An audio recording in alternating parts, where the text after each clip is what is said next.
اسی طرح کے اللہ کے دوستوں میں سے ایک دوست جنہیں ہم اور آپ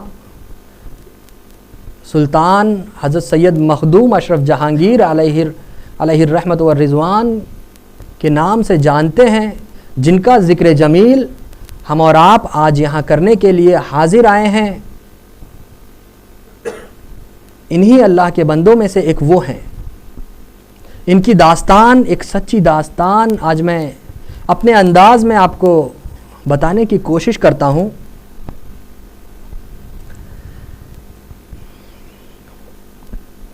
7ویں صدی ہجری کی بات ہے، 7ویں، یہ 14ویں صدی چل رہی ہے، 7ویں صدی ہجری کی بات ہے۔ ملک فارس میں ایک عظیم الشان قدیم یعنی پرانی ایک عظیم الشان قدیم اسلامی سلطنت تھی۔ عزت و عظمت اور امن و امان میں ضرب المثل تھی، یعنی اپنی عزت و عظمت اور امن و امان کے معاملے میں لوگ اس سلطنت کی مثالیں دیا کرتے تھے۔ اس سلطنت کو قرب و جوار بلکہ یوں کہیے کہ دور دراز کی اسلامی سلطنتوں کی بنسبت عزت و عظمت اور فوقیت برتری اس حیثیت سے حاصل تھی کہ سلطنت کا تاجدار خاندان سادات سے تھا، لہٰذا دور دور کے قرب و جوار اور دور دور کے بادشاہان اسلام اس سلطنت کی اور اس سلطنت کے بادشاہ کی عزت اور عظمت کیا کرتے تھے، ان کا کہنا مانا کرتے تھے، ان کا خیال رکھا کرتے تھے۔ اس سلطنت کی دارالحکومت شہر سمنان تھا۔ شہر سمنان، اس وقت کا شہر سمنان آج حدود سلطنت ایران میں ایک چھوٹے سے قصبے کی شکل میں آج بھی موجود ہے۔ جس طرح یہ کرجن ایک قصبہ ہے، اسی طرح اس وقت کا جو شہر سمنان تھا وہ شہر تھا، آج وہ ایک ایرانی سلطنت کے حدود میں ایک چھوٹے سے قصبے کی شکل میں موجود ہے۔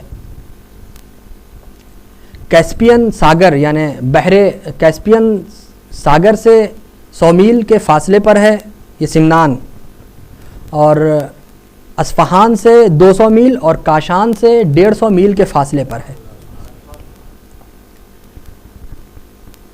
جس طرح مصر کے ہونے والے ہر بادشاہ کو فرعون کہا جاتا تھا، اسی طرح یہاں کے ہونے والے ہر بادشاہ کو سلطان کہا جاتا تھا۔ لوگ یہاں کے ہونے والے ہر بادشاہ کو سلطان کہا کرتے تھے۔ سلطان کی خوبصورتی، سلطان کا عدل و انصاف اتنا مشہور تھا، لوگ عوام سلطان کے عدل و انصاف سے، سلطان کی اچھی عادتوں سے، خوبصورتی سے اتنا متاثر تھی، اتنا خوش تھی کہ لوگ اپنے علاقوں کو چھوڑ کر ہجرت کر کے اس علاقے میں، اس سلطنت میں آ کر بسنے لگے تھے۔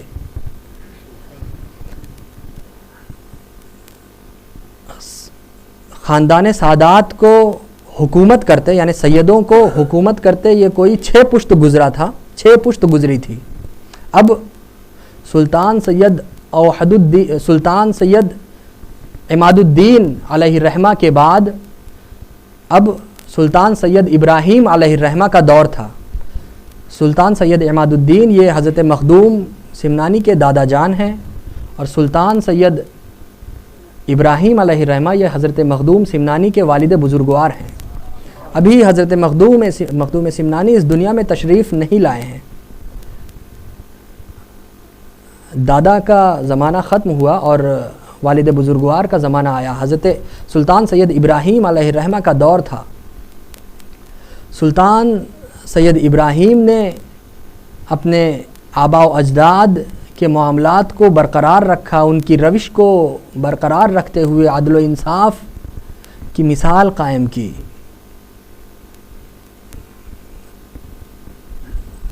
عوام سلطان سید ابراہیم سے اتنا خوش اور اتنا متاثر رہتی تھی کہ ان کے ایک حکم پر اپنے پسینے کی جگہ خون تک بہانے کو لوگ رعایا تیار رہتی تھی۔ محل کی بات کریں تو سلطان بیگم کے لیے، سلطان سید ابراہیم علیہ الرحمہ کی جو زوجہ محترمہ تھیں، سلطان بیگم کے لیے محل میں ہزاروں خادمائیں رات و دن خدمت کے لیے مہیا رہتی تھیں کہ سلطان بیگم کب کچھ حکم فرما دیں اور ہمیں وہ موقع نصیب ہو جائے۔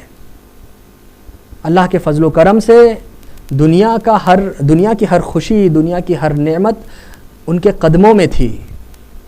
یوں کہیے کہ دنیا کے کسی غم کے لیے اس محل میں داخل ہونے کے لیے دروازہ نہیں تھا، یعنی اللہ کے فضل و کرم سے دنیا کا کوئی ایسا غم نہیں تھا جو انہیں ہو سوائے ایک غم کے۔ وہ غم ایسا تھا کہ جانے کا نام ہی نہیں لیتا تھا۔ محل میں کام کرنے والے خدامین حضرات اور سلطنت کے وزراء یعنی وزیروں نے بہت کوشش کی کہ سلطان اور سلطان بیگم کا غم دور ہو جائے، ختم ہو جائے، لیکن غم تھا کہ جانے کا نام نہیں لے رہا تھا۔ اور وہ غم کچھ اور نہیں، ایک نیک بیٹے کا غم تھا۔ اللہ کے فضل و کرم سے 3 بیٹیاں تو تھیں، لیکن ایک نیک بیٹا جو اس سلطنت کے معاملات کو آگے بڑھاتا، اپنے باپ دادا کی روش کو برقرار رکھتا، اس کی کمی تھی۔ بہرحال سادات کا گھرانہ تھا، غم برداشت کرنا یہ تو انہیں وراثت میں ملا تھا۔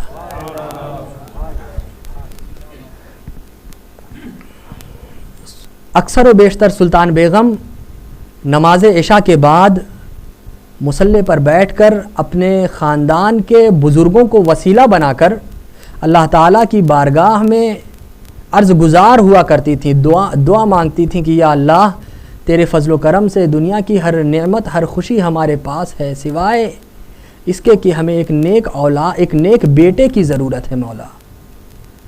مولا تو ہی بتا، اگر کوئی بیٹا نہ ہوا تو سلطان کے آباء و اجداد کی طرح ان عوام کا خیال رکھنے والا کون رہے گا؟ اس عوام کا خیال کون رکھے گا؟ اپنے عدل و انصاف، یہ ملک فارس جو اپنے سلطانوں کے عدل و انصاف کی وجہ سے، اپنے سلطانوں کی خوب سیرتی یعنی اچھی عادتوں کی وجہ سے جانا جاتا ہے، اس کا معاملہ آگے کیسے بڑھے گا مولا؟ سلطان بیگم عرض کرتی کہ مولا میری زبان اس لائق نہیں ہے کہ میں تجھ سے یہ دعا مانگ سکوں، لیکن مولا تیری رحمت ایسی ہے، تیری رحمت سے کچھ بھی ہو سکتا ہے مولا۔ بہرحال ایک دن کی بات ہے کہ سلطان بیگم عشاء کی نماز کے بعد مصلی پر یہی دعا کرتے کرتے سو گئیں، اللہ سے یہ دعا مانگتے مانگتے سو گئیں۔ خواب دیکھتی ہیں کہ آپ کے سلسلے کے بزرگوں میں سے ایک مسلم الثبوت، ایک عظیم الشان بزرگ حضرت شیخ احمد یسوی علیہ الرحمہ آپ کے خواب میں آئے، سلطان بیگم کے خواب میں آئے اور فرمایا بیٹی کیوں پریشان ہوتی ہو؟ بیٹی اللہ کا خواب میں فرمایا کہ بیٹی اللہ کا شکر ادا کرو کہ عنقریب تمہارے بطن سے آفتاب ولایت طلوع ہونے والا ہے، ولایت کا ایک سورج طلوع ہونے والا ہے۔ سلطان بیگم صبح کو اٹھیں اور سلطان سید ابراہیم علیہ الرحمہ کو یہ خواب سنایا، واقعہ بتایا۔ محل میں خوشیاں دوڑ پڑیں، خوشی ہی خوشی منائی جانے لگی۔ اچانک اس زمانے کے ایک مسلم الثبوت بزرگ حضرت ابراہیم مجذوب علیہ الرحمہ رونما ہوئے۔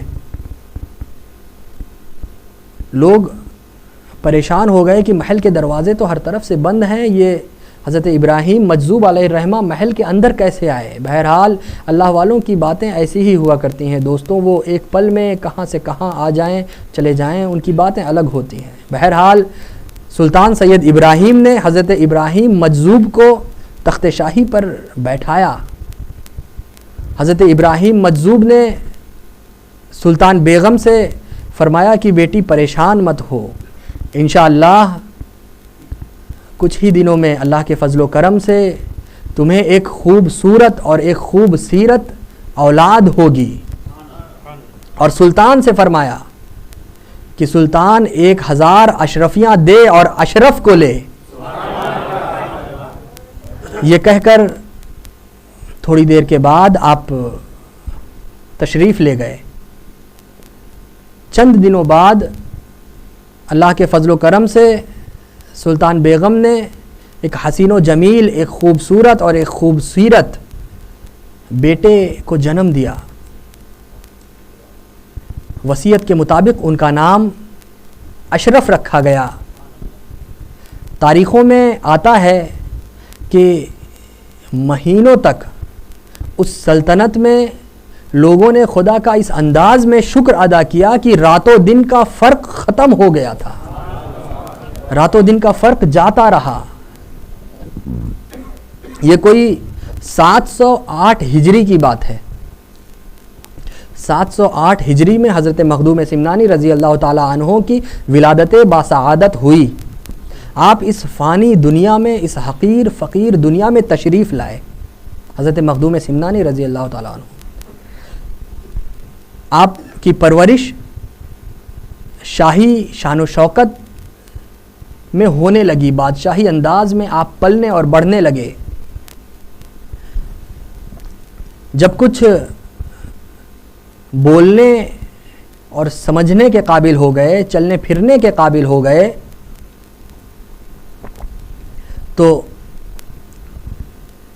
فارس کے عظیم علماء کرام اور مشائخین اعظام کو تعلیم دینے کے لیے، آپ کو تعلیم دینے کے لیے مقرر کیا گیا. وہ علماء و مشائخ بڑی محنت سے آپ کو تعلیم دینے لگے اور آپ بھی بڑی جستجو سے، بڑی محنت سے، دل جمعی سے، بڑی دل لگی سے تعلیم حاصل کرنے لگے. 7 سال کی چھوٹی سی عمر تھی کہ اللہ کے فضل و کرم سے آپ نے قرآن حفظ فرما لیا اور 7 قرأت کے ساتھ قرآن کو حفظ فرمایا اللہ کے فضل سے. بہرحال علماء و مشائخ کی تعلیم جاری رہی اور بڑے ہی دل جمعی سے، بڑی دل لگی سے آپ نے بھی تعلیم لینا جاری رکھا. 14 سال کی عمر ہوئی تو علوم و فنون کے جامع ہو گئے. یعنی آپ یوں سمجھیے کہ بہت زیادہ علم حاصل کر لیا، علوم و فنون کے جامع ہو گئے. وہ ملک فارس جو کبھی اپنے سلطان کے عدل و انصاف، وہ ملک فارس جو کبھی اپنے سلطان کے خوب سیرتی اچھے ویوہار سے جانا جاتا تھا، آج وہی ملک فارس اس چھوٹے سے 14 سال کے بچے کی وجہ سے، اپنے علم و حکمت کی وجہ سے جانا جانے لگا، پہچانا جانے لگا. ملک فارس کے بڑے بڑے علماء و مشائخ اس 14 سال کے چھوٹے سے بچے کی درسگاہ میں آنے لگے، ان کی بارگاہ میں آنے لگے کہ یہ ہمیں کچھ علم عطا فرمائے. اور یہ انہیں اللہ کے فضل سے یہ انہیں تعلیم دینے لگے. 14 سال کا ایک چھوٹا سا بچہ بڑے بڑے عمر والوں کو، وہ بھی بڑے بڑے ایک سے ایک عالم دین کو، مشائخین اعظام کو تعلیم دے رہا ہے. فارس کی درسگاہوں کا پوری دنیا میں نام ہو گیا. اس وقت فارس کی درسگاہوں کی توتی بول رہی تھی. حضرت اشرف علیہ الرحمہ کے صدقے وقت گزرتا رہا، آپ کی تعلیم مکمل ہوئے 2 سال ہوئے تھے، 2 سال ہو گئے تھے کہ آپ کے والد بزرگوار حضرت ابراہیم علیہ الرحمہ اس دنیا فانی سے کوچ کر گئے. یعنی آپ کے والد بزرگوار حضرت ابراہیم علیہ الرحمہ کا انتقال پرملال ہو گیا. اب والدہ ماجدہ کا اصرار اور سلطنت کے لوگوں کا، یعنی رعایا عوام کی خواہش سے بادل ناخواستہ یعنی کہ نہ چاہتے ہوئے آپ کو سلطان کی گدی، سمنان کی گدی پر بیٹھنا پڑا. بہرحال آپ سمنان کے بادشاہ بن گئے اور آپ کے نام کا سکہ رائج کر دیا گیا، حضرت مخدوم کے نام کا سکہ رائج کر دیا گیا. اپنے آباء و اجداد یعنی اپنے باپ دادا کی روش کو برقرار رکھتے ہوئے آپ نے بھی سمنان کی شان و شوکت میں 4 چاند لگا دیے.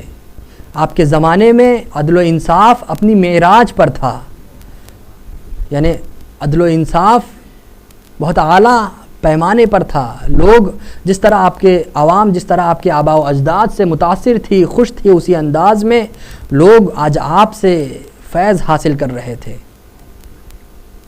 یہ معاملہ چلتا رہا.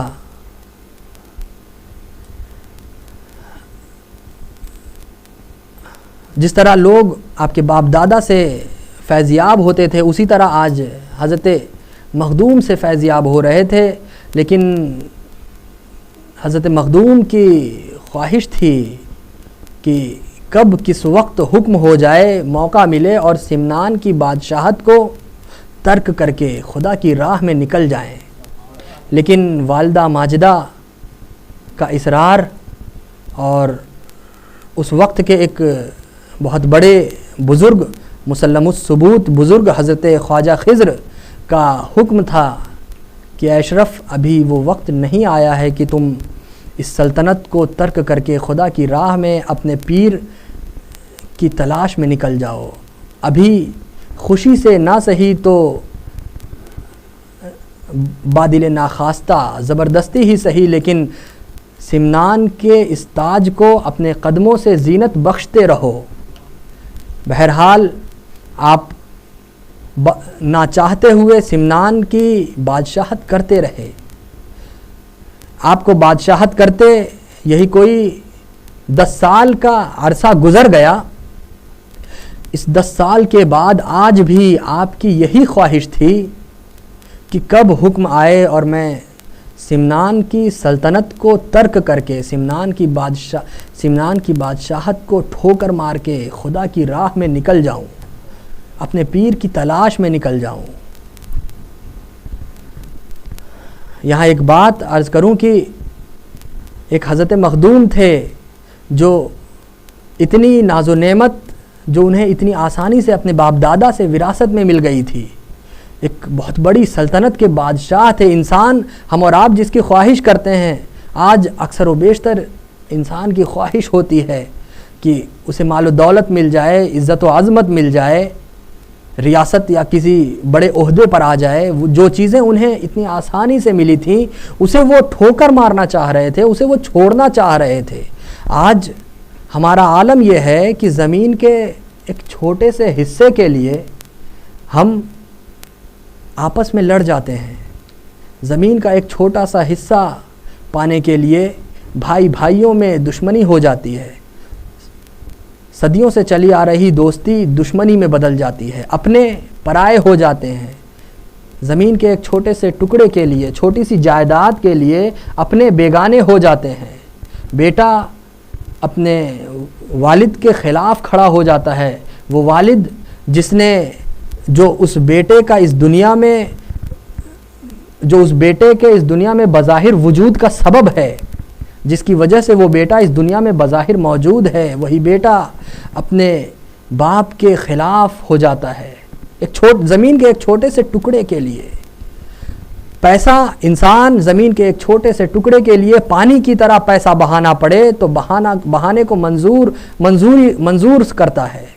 پانی کی طرح لوگ زمین جائیداد کے لیے پیسہ بہاتے ہیں. خون تک ہونے کی نوبت آ جاتی ہے. اور وہاں اشرف علیہ الرحمہ ہے جنہیں اتنی آسانی سے ایک چھوٹا سا ٹکڑا نہیں، پوری سلطنت کی بادشاہت ملی ہے، اور وہ اسے خوشی خوشی چھوڑنا چاہ رہے ہیں. آج 10 سال ہونے کے بعد بھی ان کی خواہش ہے کہ کب حکم آ جائے اور میں اس بادشاہت کو ٹھوکر ماروں اور اللہ کی راہ میں نکل پڑوں، اپنے پیر کی تلاش میں نکل پڑوں. بہرحال اللہ نے ان کی دعا قبول کی. وہ وقت آیا اور حضرت خواجہ خضر 27 رمضان المبارک شب قدر کو تشریف لائے اور حضرت مخدوم سے فرمایا، انہیں حکم دیا کہ اے اشرف تیار ہو جاؤ، تمہیں ہندوستان کی طرف نکلنا ہے، تمہارے پیر بڑی بے صبری سے تمہارا انتظار کر رہے ہیں. یقین جانیے یہ سننا تھا کہ حضرت مخدوم کے چہرے پر ایسی خوشی دکھائی پڑی جو انہیں آج سے پہلے جو لوگوں نے کبھی نہیں دیکھی تھی. ایک ناز و نعمت، عزت و عظمت کو چھوڑ کر، خدا کی راہ میں سب کچھ چھوڑ کر نکلنے کے لیے اتنا خوش ہو گئے. خوشی خوشی اپنی والدہ سے یہ واقعہ بتایا. والدہ نے مجبوراً، خوشی خوشی نہیں. حضرت مخدوم نے جب یہ واقعہ بتایا تو والدہ تو یہ چاہتی ہی نہیں تھیں، چونکہ بڑی منت و سماجت سے یہ بیٹا انہیں ملا تھا.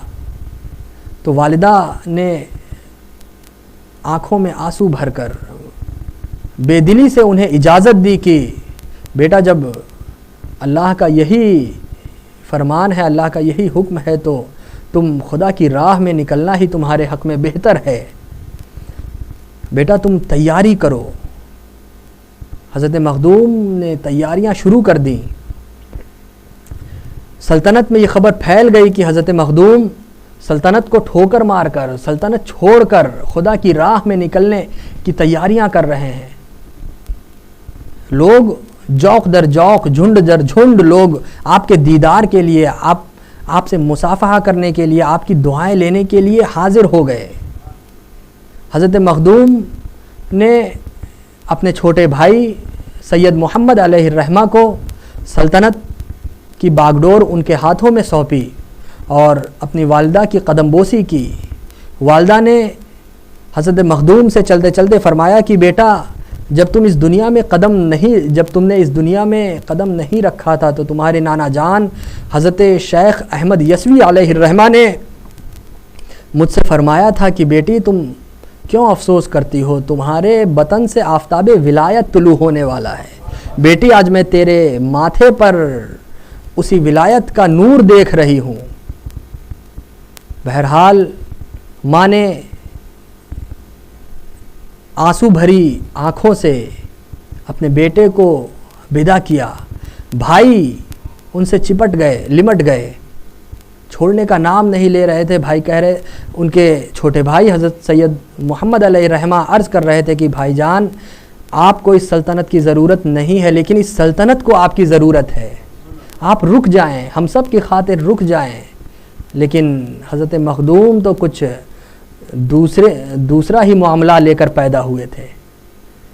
وہ دنیاوی بادشاہت کرنے کے لیے نہیں پیدا ہوئے تھے میرے دوستوں، وہ تو اللہ کی راہ میں بادشاہت کرنے کے لیے پیدا ہوئے تھے. بہرحال عوام کی آنکھوں میں آنسو تھا، لوگ سسکیاں لے کر رو رہے تھے. آپ کے چھوٹے بھائی حضرت سید محمد علیہ الرحمہ آپ سے چپٹ گئے اور چھوڑنے کا نام نہیں لے رہے تھے. بار بار یہی عرض کر رہے تھے کہ بھائی جان آپ نہ جائیں. بہرحال عوام نے، لوگوں نے سمجھا بجھا کر بھائی کو بھائی سے نامعلوم زمانے کے لیے جدا کر دیا. نامعلوم زمانے تک کے لیے بھائی کو بھائی سے الگ کیا.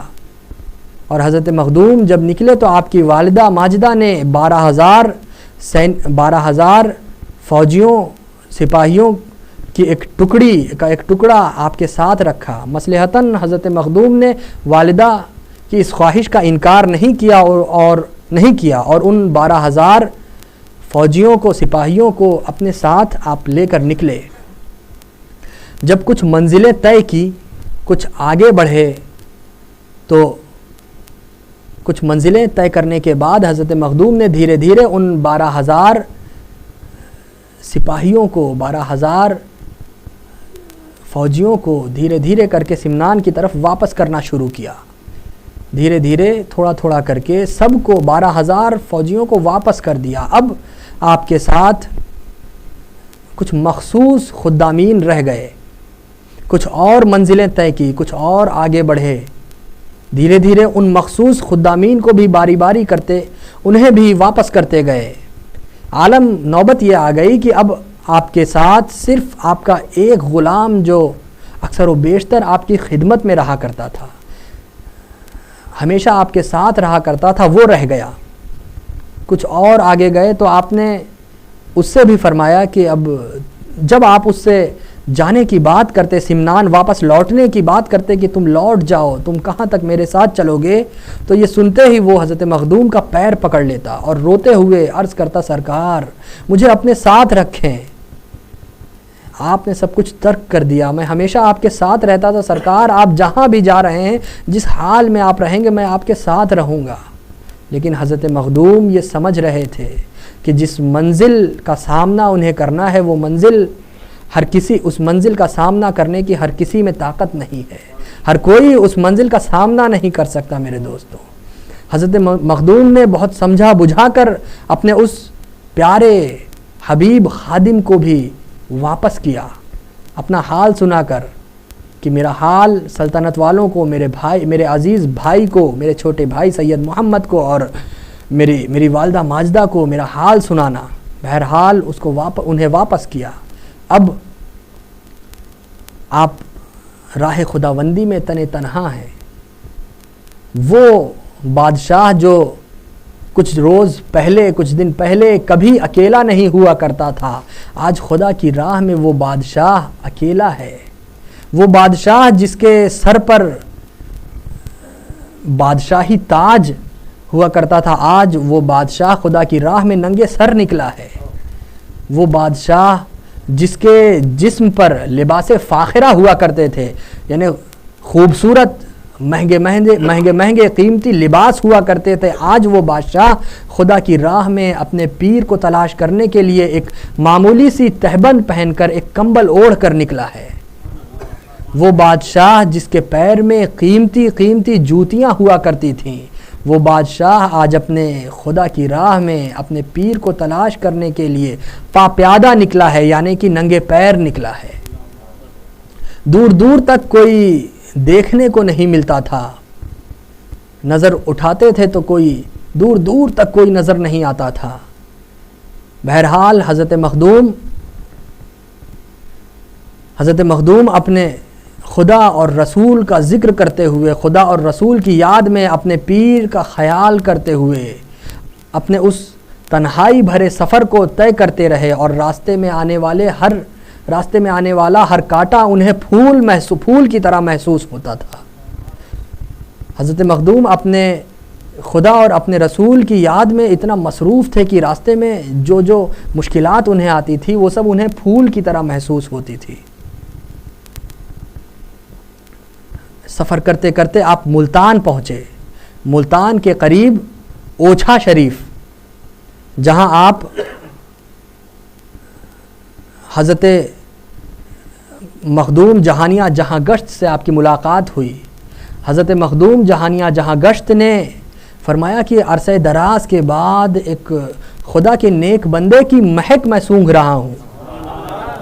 حضرت مخدوم جہانیہ جہاں گشت نے فرمایا کہ ایک ایسا معلوم ہوتا ہے کہ ایک خدا کا نیک بندہ آیا ہے۔ بہرحال حضرت مخدوم جہانیہ جہاں گشت نے اپنے فیوز و برکات سے آپ کو مالا مال کیا، خدا داد نعمتوں سے آپ کو مالا مال کیا، یعنی حضرت جہانیہ جہاں گشت نے حضرت مخدوم سمنانی کو اپنے فیوز و برکات سے، خدا داد نعمتوں سے مالا مال کیا، اور فرمایا کہ بیٹے بہت جلدی ہندوستان کی طرف جاؤ، میرے بھائی حضرت علاء الحق پنڈوی بڑی بے صبری سے تمہارا انتظار کر رہے ہیں۔ آپ بڑی تیزی سے ملتان سے نکلے ہندوستان کی طرف۔ ہندوستان میں سب سے پہلے آپ دلی پہنچے۔ دلی میں ایک بہت خوبصورت حسین و جمیل بزرگ اللہ والے آپ کا انتظار کر رہے تھے۔ وہ آپ سے ملے اور انہوں نے عرض کیا کہ حضور بہت تیزی سے آپ بنگال پنڈوا شریف کی طرف تشریف لے جائیں، میرے بھائی حضرت علاء الحق پنڈوی آپ کا بڑی بے صبری سے انتظار کر رہے ہیں۔ بہت تیزی سے آپ پنڈوا کی طرف بڑھنے لگے۔ راستے میں بہار شریف آیا۔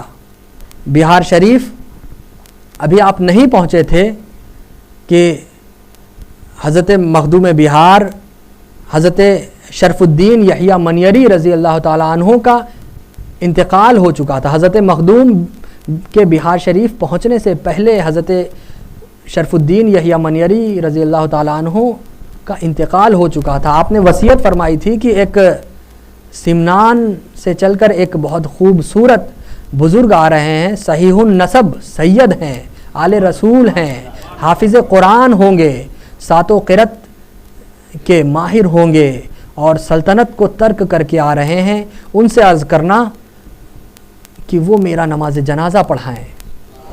آپ پہنچے اور نماز جنازہ موجود تھا۔ بہرحال وصیت کے مطابق لوگوں نے پتہ کیا تو آثار و قرائن سے پتہ چلا کہ یہ وہی ہیں جن کی وصیت کی گئی تھی۔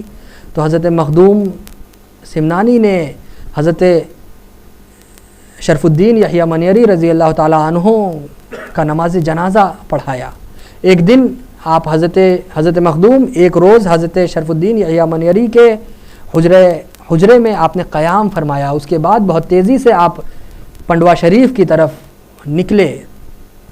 ابھی پنڈوا نہیں پہنچے تھے کہ آپ کے پیر و مرشد حضرت علاء الحق پنڈوی رضی اللہ تعالیٰ عنہ مجلس میں لوگوں سے گفتگو کرتے ہوئے فرما رہے تھے کہ میرا ایک چاہنے والا 2 سال کی مسافت 2 سال کا سفر طے کر کے بہت دور سے سمنان سے میرا ایک عاشق، میرا ایک چاہنے والا، ایک خدا کا نیک بندہ آ رہا ہے۔ وہ کبھی بھی 1-2 دن میں کبھی بھی آ سکتا ہے۔ حضرت علاء الحق پنڈوی محفلوں میں یہ بات فرما رہے تھے۔ ایک دن کی بات ہے کہ آپ حضرت علاء الحق پنڈوی قیلولہ فرما رہے تھے۔ دوپہر میں کھانے کے بعد تھوڑی دیر سونے کو قیلولہ کہا جاتا ہے، آرام کرنے کو قیلولہ کہا جاتا ہے۔ حضرت علاء الحق پنڈوی ایک دن قیلولہ فرما رہے تھے تو اچانک بیٹھ گئے۔ فرمایا کہ یار کی مہک آ رہی ہے، دوست کی خوشبو محسوس ہو رہی ہے۔ آپ نے فرمایا، اپنے خادم سے فرمایا کہ محافہ تیار کرو۔ محافہ کہتے ہیں پالکی کو، جسے آپ آسانی سمجھیے ڈولی، پالکی کو محافہ کہا جاتا ہے۔ آپ نے حکم دیا خادم سے کہ محافہ تیار کرو، وہ محافہ جو حضرت علاء الحق پنڈوی کو ان کے پیر و مرشد حضرت سراج اخی آئینہ ہند نے عطا فرمایا تھا۔ محافہ تیار ہوا، یعنی پالکی تیار ہوئی اور حضرت علاء الحق پنڈوی اس پر جلوہ فرما ہوئے، اور ایک اور محافہ آپ نے تیار کروایا، اسے خالی رکھا اور آپ نے فرمایا کہ بہت تیزی سے آبادی سے باہر کی طرف چلو۔ یہ خبر عوام میں، بستی والوں میں، علاقے والوں کے درمیان پھیل گئی کہ حضرت علاء الحق پنڈوی ایک کسی بزرگ کا استقبال کرنے کے لیے علاقے سے باہر جا رہے ہیں۔ یہ خبر سننا تھا کہ لوگ جوق در جوق، جھنڈ در جھنڈ لوگ حضرت علاء الحق پنڈوی کے ساتھ ہو لیے۔ ایک جم غفیر کی شکل میں آپ آبادی سے باہر پہنچے اور ایک پیڑ کے سائے میں آپ نے اپنی پالکی، اپنا محافہ رکھوایا، اور وہ خالی محافہ جو آپ اپنی خانقاہ سے لے کر آئے تھے اسے بھی رکھوایا۔ بہرحال تھوڑی دیر انتظار کیا تو دیکھا سامنے سے ایک قافلہ آ رہا ہے۔ آپ حضرت علاء الحق پنڈوی رضی اللہ تعالیٰ عنہ نے اپنے خادم کو بھیجا کہ جاؤ پتہ کرو۔ تو وہ خادم پتہ کر کے آئے تو پتہ چلا کہ اس میں ایک بہت خوبصورت سمنان سے ایک شخص تشریف لا رہے ہیں جن کا نام اشرف ہے۔ یہ سننا تھا میرے دوستوں، یہ سننا تھا کہ حضرت علاء الحق پنڈوی اپنے محافے سے نکل کر، اپنے پالکی سے نکل کر اس قافلے کی طرف تیزی سے بڑھنے لگے۔ حضرت مخدوم نے یہ دیکھا تو وہ اس قافلے کو چھوڑ کر دوڑتے ہوئے تیزی سے حضرت علاء الحق پنڈوی کی طرف بڑھنے لگے اور ان کے قدموں میں آ کے پڑ گئے۔ تھوڑی دیر کے بعد حضرت علاء الحق پنڈوی نے ان کے سر مبارک حضرت مخدوم سمنانی کے سر کو پکڑ کر اٹھایا اور اپنے سینے سے لگا لیا۔ تھوڑی دیر تک سینے سے لگائے رہے۔ آپ ہی سوچیں اتنی دیر میں کیا سے کیا عطا کر دیا ہوگا۔ بہرحال تھوڑی دیر کے بعد حضرت مخدوم نے موجود تمام لوگوں سے مصافحہ کیا، سب کو دعائیں دیں، اور ان کے حضرت مخدوم کے پیر و مرشد حضرت علاء الحق پنڈوی نے حکم دیا کہ آپ محافہ یعنی کہ پالکی میں بیٹھیں۔ انہوں نے عرض کیا سرکار میں آپ کا غلام ہوں، میری جگہ آپ کے قدموں میں ہے سرکار، آپ مجھے اس محافے میں بیٹھنے کا حکم، آپ مجھے اس محافے میں بیٹھنے کی بات کرتے ہیں۔ لیکن پیر و مرشد کا حکم تھا، بہرحال اسے بجا لانا، اسے ماننا بھی ضروری تھا۔ تو پیر و مرشد کے حکم کو ماننے کے لیے آپ اس پالکی میں بیٹھے۔ دونوں پالکی خیریت سے خانقاہ کی طرف لے جائی گئی اور خانقاہ پہنچے. خانقاہ میں تھوڑی دیر کے بعد کھانا لگایا گیا، کھانا دسترخوان سجایا گیا. کھانے سے فراغت کے بعد حضرت علاء الحق پنڈوی نے اپنی بیعت و ارادت میں آپ کو لیا، آپ کو مرید بنایا اور آپ کو خلافت سے نوازا. اب اس کے بعد بہت تیزی سے میں آگے کا واقعہ ذکر کروں گا کہ اس کے بعد تقریباً 6 سال تک حضرت مخدوم اپنے پیر کی بارگاہ میں رہے. 6 سال کی مدت کے بعد آپ نے اپنے پیر سے اجازت لے کر آپ جونپور کی طرف تشریف لائے اور کچھ مدت جونپور میں رہنے کے بعد آپ نے بلاد شرقیہ و غربیہ کی سفر کا ارادہ کیا اور دنیاوی سفر کا ارادہ کیا. اس دنیاوی سفر میں آپ نے عرب، مصر، عراق، یمن، شام اور ترکستان وغیرہ کا سفر کیا. اس سفر کے بعد آپ دوبارہ ہندوستان تشریف لائے اور دوبارہ اپنے پیر و مرشد کی بارگاہ میں پنڈوا شریف حاضر ہوئے. تقریباً 4 سال کی مدت پیر و مرشد کی بارگاہ میں رہے.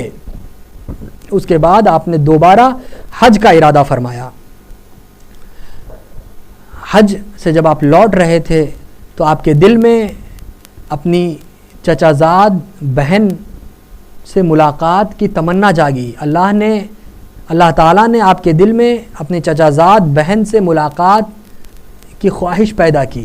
بہرحال آپ اپنی چچا زاد بہن سے ملاقات کے لیے گیلان تشریف لے گئے.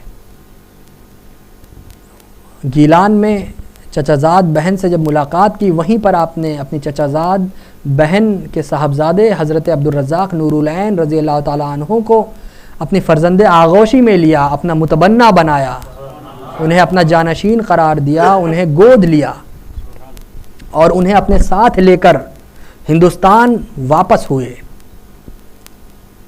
اب سن 800 ہجری میں آپ کے پیر و مرشد حضرت علاء الحق پنڈوی رضی اللہ تعالیٰ عنہ کا انتقال پرملال ہو گیا. حضرت علاء الحق پنڈوی اس دنیا فانی سے تشریف لے گئے، کوچ کر گئے.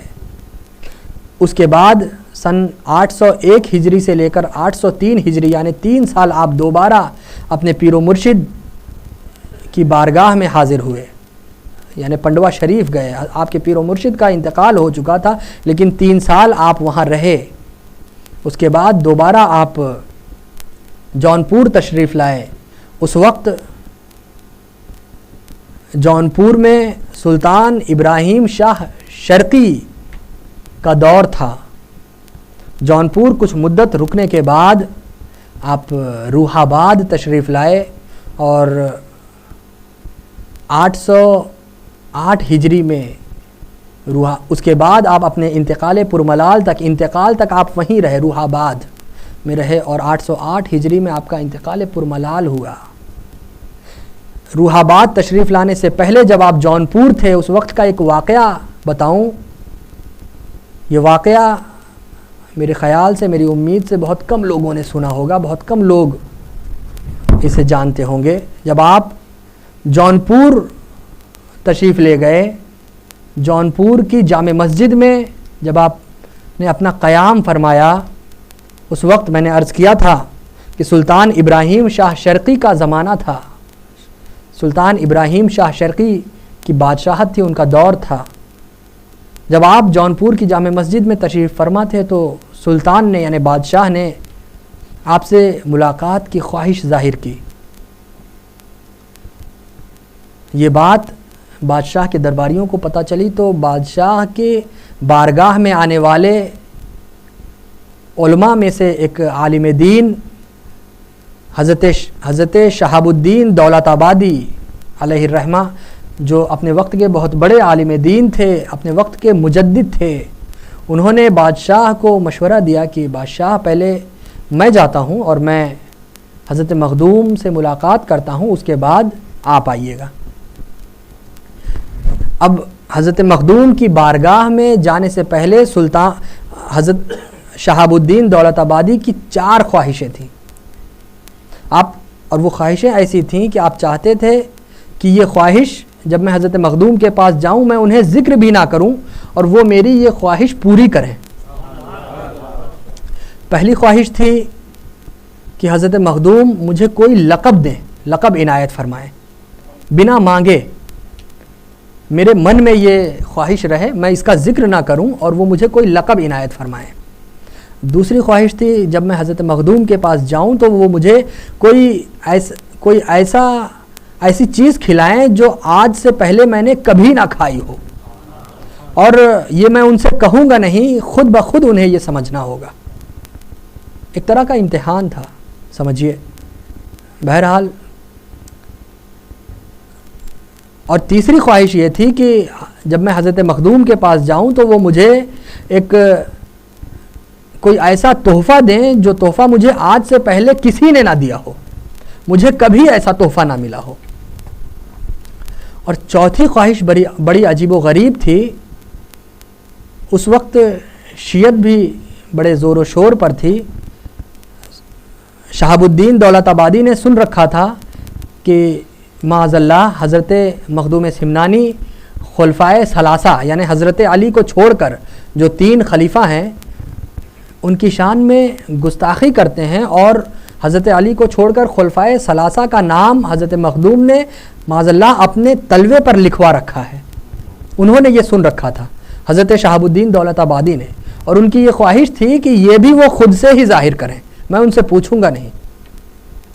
بہرحال حضرت شہاب الدین دولت آبادی جب حاضر بارگاہ مخدوم سمنانی ہوئے، جامع مسجد کے حجرے میں داخل ہونے سے پہلے داخل ہی ہو رہے تھے کہ آپ نے جو صافہ باندھا تھا وہ دروازے کی چوکھٹ سے لڑ گیا اور وہ کھسک گیا صافہ۔ حضرت مخدوم نے فرمایا ملک العلماء اپنا صافہ سنبھالیے۔ انہوں نے من میں کہا کہ پہلی خواہش تو پوری ہو گئی، ملک العلماء کا لقب دیا حضرت مخدوم سمنانی نے۔ بہرحال مجلس میں جا کر بیٹھے حضرت شہاب الدین دولت آبادی، حضرت ملک العلماء رضی اللہ تعالیٰ عنہ اس مجلس میں جا کر بیٹھے۔ تھوڑی دیر کے بعد کھیر آئی۔ حضرت مخدوم نے فرمایا ملک العلماء آپ نے کھیر تو بہت کھائی ہوگی۔ کہا جی حضور کھیر کھائی ہے۔ کہا یہ بھی کھیر ہے۔ من میں سوچا تو اس میں فرق کیا ہے؟ انہوں نے من میں سوال کیا کہ میں تو کوئی ایسی غذا ایسی چیز کھانا چاہتا تھا جو میں نے آج سے پہلے کبھی نہ کھائی ہو۔ حضرت مخدوم نے فرمایا یہ کھیر ہرن اور نیل گائے کے دودھ کی ہے۔ اب اس وقت میں ہرن اور نیل گائے کے دودھ کی کھیر یہ سب بہت مشکل بات ہوتی ہے، آج کے دور میں بھی بڑی مشکل بات ہے، اور واقعی میں انہوں نے ہرن اور نیل گائے کے دودھ سے بنی ہوئی کھیر آج سے پہلے اپنی زندگی میں کبھی نہیں کھائی تھی۔ دوسری خواہش بھی پوری ہوئی۔ تھوڑی دیر بیٹھنے کے بعد حضرت مخدوم نے ہدایہ ایک کتاب ہے فقہ کی، بڑی مشہور و معروف کتاب ہے، ہدایہ کا ایک نسخہ منگوایا۔ نسخہ یعنی ایک ہدایہ کتاب منگوائی، اور وہ ہدایہ کا جو نسخہ منگوایا تھا وہ صاحب ہدایہ نے خود اپنے ہاتھوں سے لکھا تھا، اور اس صاحب ہدایہ کے ہاتھوں سے لکھے ہوئے اس نسخے کے حاشیے پر حضرت مخدوم نے حاشیہ لگایا تھا۔ اس نسخے پر جو حاشیہ تھا وہ حضرت مخدوم کا تھا، اور وہ خود آپ نے اپنے ہاتھوں سے لکھا تھا۔ اب انہوں نے چاہا تھا کہ کوئی ایک ایسا تحفہ دیں جو مجھے آج سے پہلے کبھی نہ ملا ہو، تو ہدایہ شریف وہ بھی صاحب ہدایہ جو مصنف ہیں ان کے ہاتھوں سے لکھی ہوئی ہدایہ، اور اس پر جو حاشیہ وہ حضرت مخدوم کا، اور وہ بھی حضرت مخدوم کے ہاتھوں سے لکھا ہوا حاشیہ۔ تو واقعی میں ایسی نعمت، ایسا تحفہ آپ کو آج سے پہلے یعنی حضرت شہاب الدین دولت آبادی کو آج سے پہلے کبھی نہیں ملا تھا۔ 3 خواہشیں پوری ہو گئیں۔ چوتھی خواہش، تھوڑی دیر محفل میں جب بیٹھے، اب جانے کا وقت ہوا، جانے کے لیے اجازت مانگی تو حضرت مخدوم نے اجازت دے دی۔ اب من میں سوچ رہے ہیں کہ چوتھی خواہش تو پوری نہیں ہوئی، لگتا ہے کچھ کمی ہے۔ بہرحال حضرت مخدوم نے روکا اور فرمایا کہ ایسا ہے میں مقیم تھا، اور مقیم یعنی وضو کا جو معاملہ ہوتا ہے مسافر اور مقیم، میں مقیم تھا اور میری مقیم کی مدت ختم ہو چکی ہے، لہٰذا میرا خف اتار دیں۔ خف کہتے ہیں چمڑے کے موزے کو، میں نے جو چمڑے کا موزہ پہنا ہے آپ اسے اتار دیجئے تاکہ میں وضو کروں اور پیروں کو دھل لوں۔ حضرت شہاب الدین دولت آبادی نے آپ کا خف یعنی چمڑے کا موزہ اتارا تو دیکھا کہ تلوے ایک دم سادے ہیں، تلووں پر کچھ نہیں لکھا ہے۔ دیکھیے چوتھی خواہش بھی پوری ہو گئی۔ تو کہنے کا مقصد یہ ہے کہ اللہ والوں کا معاملہ ایسا ہی ہوتا ہے، وہ دیکھتے ہی آپ کی ساری زندگی ان کے سامنے آ جاتی ہے، آپ کا پورا بایو ڈاٹا ان کے سامنے آ جاتا ہے، اللہ والوں کے سامنے۔ بہرحال اب حضرت مخدوم کا نام جب آتا ہے تو ذہن ایک خانقاہ کی طرف جاتا ہے۔ اب اپنی گفتگو کا حاصل بیان کرنے کی کوشش کروں گا 1 یا 2 منٹ میں کہ یہ خانقاہیں ہمیں پیغام کیا دیتی ہیں، خانقاہیں ہم سے کیا چاہتی ہیں، خانقاہوں کا پیغام کیا ہے، پچھلے صدیوں سے خانقاہیں ہمیں کیا پیغام دیتی آ رہی ہیں اور ہم ان پیغام کو فراموش کرتے چلے آ رہے ہیں۔ وہ پیغام ہے کیا؟